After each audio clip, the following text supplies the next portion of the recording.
ನಾನೇ ದೆವ್ವದ ಥರ ಇದ್ದೀನಿ, ನೀನೇನು ದೆವ್ವಕ್ಕಿದ್ರದು ಅಂತ ಅನ್ಕೋತಿದ್ದೀರಾ? ಆಸೆಗೆ ಟ್ಯಾಕ್ಸು ಇಲ್ಲ, ಕನಸಿಗೆ ನಂತರ ಬ್ಯೂಟಿಫುಲ್ ಆಗ್ಬೋದು.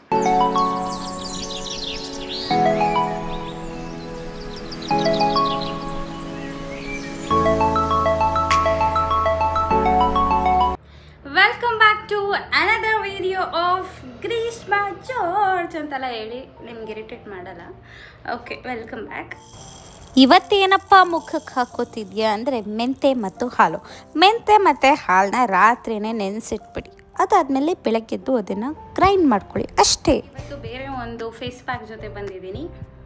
ಇದೇನು ಅಂತ ನೋಡ್ತಾ ಇದ್ದೀರಾ, ಶೀ ಅಂತ ಅನ್ಕೋಬಿಡಿ. ಮೆಂತೆ ಎಲ್ರಿಗೂ ಗೊತ್ತಿರುತ್ತೆ, ಫೆನುಗ್ರೀಕ್. ಅದನ್ನು ಏನು ಮಾಡೋದು ಅಂತೆಲ್ಲ ಫಸ್ಟೇ ಹೇಳ್ಬಿಟ್ಟಿದ್ದೀನಲ್ವ, ಸುಮ್ಮನೆ ವೀಡಿಯೋ ಲ್ಯಾಗ್ ಮಾಡಲ್ಲ, ಈ ಥರ ಹಚ್ಕೊಳ್ಳಿ. ಇದು ಬೇಕಾದ್ರೆ ನಾನು ಇದನ್ನು ಸುಮ್ಮನೆ ಎಕ್ಸಾಜುರೇಟ್ ಮಾಡ್ತಿಲ್ಲ, ಹಂಗಾಗುತ್ತೆ ಹಿಂಗಾಗುತ್ತೆ. ಇದನ್ನು ನಾನು ಆ್ಯಕ್ಚುಲಿ ಒಂದೆರಡು ವರ್ಷದ ಮುಂಚೆನೋ ಇಲ್ಲ 1 ವರ್ಷದ ಮುಂಚೆ ನಾನು ಈ ವಿಡಿಯೋ ನೋಡಿದ್ದು. ಈ ಥರ ಮಾಡಿದ್ರೆ ಚೆನ್ನಾಗಿ ತುಂಬ ಒಳ್ಳೆ ರಿಸಲ್ಟ್ ಇದೆ ಅಂತ ಸುಮಾರು ಜನ ಹೇಳೋದು ಕೇಳಿದ್ದೆ. ನಾನು ಸುಮ್ಮನೆ ಹೇಳ್ತಾರೆ ಅವ್ರಿಗೇನು ಅಂತ ಅಂದ್ಕೊಂಡಿದ್ದೆ. ಆಯಿತಾ, ನಮ್ಮ ಮನೇಲಿದ್ದಾಗ ಟ್ರೈ ಮಾಡಿಬಿಟ್ಟು ಸ್ನಾನ ಎಲ್ಲ ಮಾಡಿಬಿಟ್ಟು ನಾನು ಶಾಪ್ಗೆ ಹೋದ್ರೆ ಅಮ್ಮಮ್ಮ ಏನು ಮಾಡಿದೆ ಮುಖಕ್ಕೆ, ಏನಿಲ್ವಲ್ಲ, ನಂಗೆ ಫ್ಲ್ಯಾಶ್ ಆಗಿಲ್ಲ. ಫಸ್ಟ್ ಆಫ್ ಆಲ್ ಏನು ಮಾಡಿಲ್ಲ, ಏನಿದು ಹಿಂಗೆ ಗ್ಲೂ ಆಗ್ತಿದೆ ಅನ್ನುವಾಗ ನನಗೆ ಓಕೆ ಇದು ವರ್ಕ್ ಆಗ್ತಾ ಇದೆ ಅಂತ ಅನಿಸಿದ್ದು ಅವಾಗ. ಅದಾದ್ಮೇಲೆ ನಮ್ಮ ಮಮ್ಮಿ ಏನು ಮಾಡಿದ್ಯಾ ಹೇಳು ಅಂದಾಗ, ಬನ್ನಿ ನಿಮಗೂ ಮಾಡಿಕೊಡ್ತೀನಿ ಅಂತ ಅವ್ರಿಗೆ ಮಾಡಿದಾಗ ಅವ್ರಿಗಂತೂ ತುಂಬ ವಿಸಿಬಲ್, ಅವ್ರಿಗೆ ತುಂಬ ಟ್ಯಾನ್ ಆಗೋಗಿತ್ತು. ನಂದ್ರಲ್ಲಿ ಅಷ್ಟು ಗೊತ್ತಾಗ್ತಾ ಇರಲಿಲ್ಲ, ನಮ್ಮ ಮನೇಲೇ ಇದ್ದಿದ್ದಕ್ಕೆ ಅಷ್ಟು ಟ್ಯಾನ್ ಆಗಿರಲಿಲ್ಲ, ಗೊತ್ತಾಗ್ತಾ ಇರಲಿಲ್ಲ. ಬಟ್ ಅಮ್ಮನ ಮಾತ್ರ ವಾವ್ ಅಂತ ಅನಿಸೋಷ್ಟು ಆಯಿತು.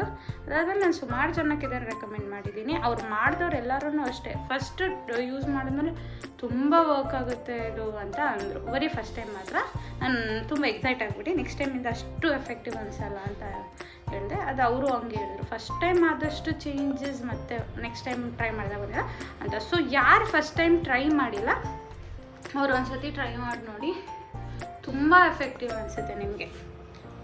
ಓಕೆನಾ? ನೀವು ಅನ್ಕೋಬೋದು ಇವಳಿಗೆ ಏನು ಮಾಡೋಕ್ಕೆ ಕೆಲಸ ಇಲ್ವಾ, ಯಾವಾಗಲೂ ಈ ಥರ ಬಂದ್ಬಿಟ್ಟು ಪ್ಯಾಕ್ ಆಗ್ತಿರ್ತಾಳಲ್ಲ, ಇವಳೇನು ಕೆಲ್ಸಕ್ಕೆ ಹೋಗಲ್ವಾ, ಬರೀ ಇದೇ ಮಾಡ್ಕೊಂಡಿರ್ತಾಳ ಅಂದರೆ ಇವಾಗ ಟೈಮ್ ಬಂದುಬಿಟ್ಟು ಟೈಮ್ ಎಷ್ಟು 11 o'clock ಆಗೋಕ್ಕಾಗಿದೆ.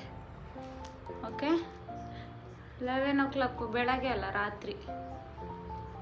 ರಾತ್ರಿ 11ಗೆ ಹಿಂಗೆ ಹಾಕ್ಕೊಂಡು ಓಡಾಡಿದ್ರೆ ಆ ಕಡೆ ಈ ಕಡೆ ಮನೆಯವ್ರು ಎದ್ರುಕೊಳ್ಳಲ್ವ ಅಂದರೆ ಎದ್ರುಕೊಳ್ಳಿ, ನಾವೇನು ಮಾಡೋಕ್ಕಾಗತ್ತೆ ಅವ್ರು ಎದ್ರುಕೊಂಡ್ರೆ ಅಲ್ವಾ. ತುಂಬ ಸ್ಕೇರಿಯಾಗಿ ಅನಿಸುತ್ತೆ. ಹಾಕೊಂಡಾದ್ಮೇಲೆ ಮನೆಯಿಂದ ಆಚೆ ಎಲ್ಲ ಹೋಗ್ಬೇಡಿ. ನಾನೇ ದೆವ್ವದ ಥರ ಇದ್ದೀನಿ, ನೀನೇನು ದೆವ್ವಕ್ಕಿದ್ರದು ಅಂತ ಅನ್ಕೋತಿದ್ದೀರಾ? ಬಟ್ ನಂಗೆ ತುಂಬ ಭಯ ಆಗುತ್ತೆ. ಓಕೆ, ನಂಗೆ ಯಾರೋ ಒಬ್ರು ಹೇಳಿದರು, ಇಂಡಿಯನ್ ಪ್ರೆಸಿಡೆಂಟ್ ಆಗಬೇಕು ಅಂತ ಆಸೆ ಪಟ್ಟರೆ ಅಟ್ಲೀಸ್ಟ್ ಗ್ರಾಮ ಪಂಚಾಯತ್ ಪ್ರೆಸಿಡೆಂಟ್ ಆಗ್ತೀಯ ಅಂತ ಫಾದರ್ ವಿನ್ಸೆಂಟ್ ಅಂತ. ನಾನು ಒಂದು 8th ಸ್ಟ್ಯಾಂಡರ್ಡ್ ಏನೋ ಇದ್ದಾಗ ಫಾದರ್ ಹೇಳಿದ್ದು, ನೀನು ಒಂದು ಇಂಡಿಯನ್ ಪ್ರೆಸಿಡೆಂಟ್ ಆಗಬೇಕು ಅಂತ ಆಸೆ ಪಟ್ಟರೆ ಅಟ್ಲೀಸ್ಟ್ ಗ್ರಾಮ ಪಂಚಾಯತ್ ಪ್ರೆಸಿಡೆಂಟ್ ಆದರೂ ಆಗ್ತೀಯ ನಿಮಗೆ. So let's aim.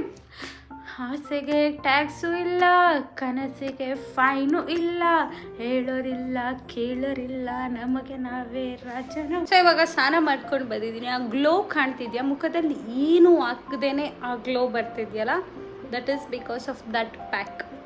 ನೋಡ್ಬೋದು, ಏನು ಅಂದರೆ ಏನೂ ಹಾಕಿಲ್ಲ. ತುಟಿಗೆ ಸ್ವಲ್ಪ ವ್ಯಾಸ್ಲೈನ್ ಹಾಕ್ಕೊಟ್ಟಿದ್ದೀನಿ ಅಷ್ಟೇ ಬಿಟ್ಟರೆ. ಸೊ ನಿಮಗೂ ಈ ಥರ ಗ್ಲೋ ಬೇಕು ಅಂದರೆ ಟ್ರೈ ಮಾಡಿ. ಏನದಕ್ಕೆ ಹೇಳೋದು, ಮೆಂತೆ ಮತ್ತು ಹಾಲಿನ ಗೊತ್ತಾಯ್ತಲ್ಲ, ಅದನ್ನು ಟ್ರೈ ಮಾಡಿ. ಫಸ್ಟ್ ಟೈಮಲ್ಲಿ ನಿಮಗೆ ತುಂಬ ಒಳ್ಳೆ ರಿಸಲ್ಟ್ ಸಿಗುತ್ತೆ. ಬಿಫೋರ್ ಆ್ಯಂಡ್ ಆಫ್ಟರ್ ಫೋಟೋ ತೆಗೆದ್ಬಿಟ್ಟು ನನಗೆ ಕಳಿಸ್ಕೊಡಿ. ಯಾವ್ದ್ರಾಗ ಕಳಿಸೋದು ಅಂತ ಕೇಳಿದ್ರೆ ನನ್ನ ಇನ್ಸ್ಟಾ ಐ ಡಿಯಲ್ಲಿ ಕಳಿಸಿ. ಓಕೆ, ನನ್ನ ಇನ್ಸ್ಟಾ ಐ ಡಿನ ನಾನು ಯೂಟ್ಯೂಬಲ್ಲಿ ಪಿನ್ ಮಾಡಿರ್ತೀನಿ. ಅದು ಹೆಂಗೆ ಮಾಡೋದು ಅಂತ ಗೊತ್ತಿಲ್ಲ, ಕಷ್ಟಪಟ್ಟು ಮಾಡಿರ್ತೀನಿ. ಹೇಗೋ ಅಲ್ಲಿ ಕಳಿಸ್ಕೊಡಿ. ಓಕೆ, ನಿಮ್ಮ ಬಿಫೋರ್ ಆ್ಯಂಡ್ ಆಫ್ಟರ್ ಪಿಕ್ಸ್ನ. Can you see that glow guys? Can you see that? ಇನ್ನು ಏನು ಮಾಯಿಶ್ಚರೈಸರ್ ಕೂಡ ಹಾಕದೆ ಬಂದಿರೋ ಗ್ಲೋ ಅದು. ಸೊ ಈಗಲೂ ನಿಮಗೆ ಬೇಕು ಅಂದರೆ ನನ್ನ ಫೇಸ್ ಪ್ಯಾಕ್ ಟ್ರೈ ಮಾಡಿ. ಸಬ್ಸ್ಕ್ರೈಬ್ ಮಾಡೋದು ಮರಿಬೇಡಿ. ನಿಮ್ಗೆ ಈ ಥರ ಇನ್ನು ತುಂಬ ಫೇಸ್ ಪ್ಯಾಕ್ಗಳು ಹೇಳ್ಕೊಡ್ತೀನಿ, ನಂತರ ಬ್ಯೂಟಿಫುಲ್ ಆಗ್ಬೋದು. ಬಾಯ್, ಗುಡ್ ನೈಟ್. ಇವಾಗ ಟೈಮ್ ಬಂದುಬಿಟ್ಟು 12:40. ಬೆಳಗ್ಗೆ ನಾನು 9:00 ಕಾಲೇಜಿಗೆ ಹೋಗಬೇಕು. 9:00 ಹೋಗಬೇಕು ಅಂದರೆ ನಾನು ಇವಾಗ 12:00 ಮಲಗಿದ್ರೆ 8:00 ಇದ್ದರೆ 8 ಅವರ್ಸ್ ನಿದ್ರೆ ಆಗುತ್ತೆ. ಆದಷ್ಟು ಬೇಗ ಮತ್ತೊಂದು ವೀಡಿಯೋದಲ್ಲಿ ಸಿಗ್ತೀನಿ. ಅಲ್ಲಿ ತನಕ ಗುಡ್ ನೈಟ್. ಅಲ್ಲ ಸರಿ, ಬಾಯ್ ಬಾಯ್.